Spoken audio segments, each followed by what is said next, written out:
The California effect. Have you heard about it?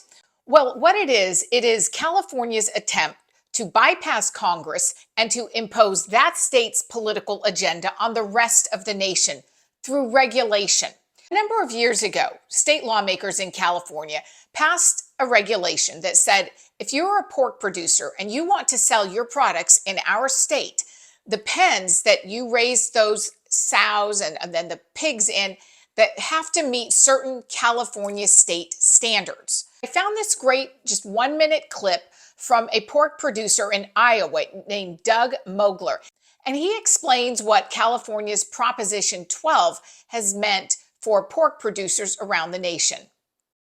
It really had a lot of very troubling details, not science-based whatsoever, to make it very restrictive on us to implement and practice the husbandry practices that we have implemented on our farms. And so they put very specific space requirements, 24 square feet for a gestating sow. So a sow would be the term for a female pig that would be carrying young, would be pregnant. And not only that, but during her lifetime, from the age of 5 months and beyond, she always has to be given that amount of space, and she can never be housed in what we call individual maternity pens, or what is referred to as stalls, where they're housed by themselves.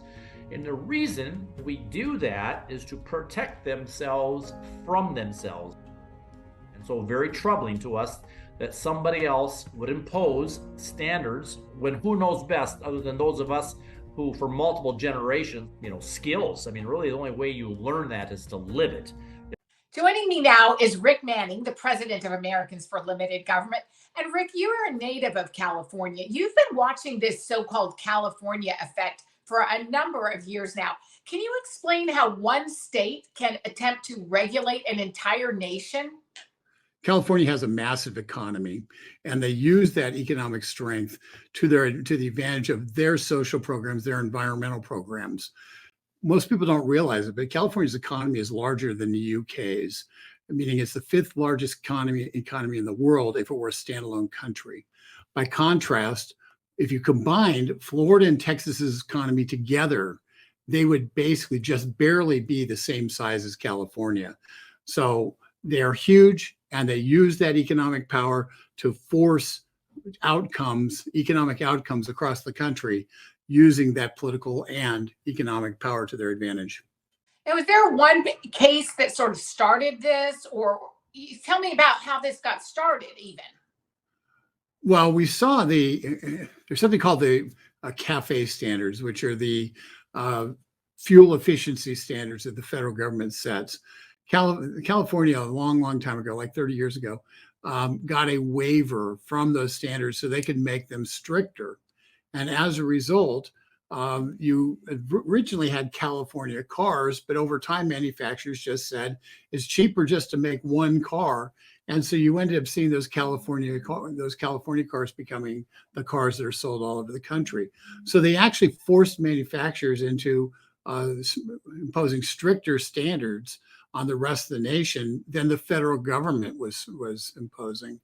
And that's just one example of that kind of power that they have in the marketplace. By the way, the Trump administration tried to eliminate that waiver and ended up in a big old fight with the state of California for 4 years over it. And it's so you'd think something that's easy would be able to get rid of it. But the fact of the matter is, it gives California tremendous power to set environmental policy in this country. And what about other states, like red states? Is there any kind of pushback, or is there anything these states like Florida and Texas can do or are doing? We're beginning to see pushback on a number of different areas, particularly as it relates to companies that want to do business with those states being told, wait a second, you're not going to be able to write our bonds because your company is antithetical to the industries that support our state, like oil and natural gas. So one of the things that is being suggested is that states like Texas, Florida, Oklahoma, other states with like economic interests might create a state compact where they come together and they create an economic force that is larger than California to create their own market for to push back against the market size that California uses like a bully against the rest of the nation. Thank you so much, Rick.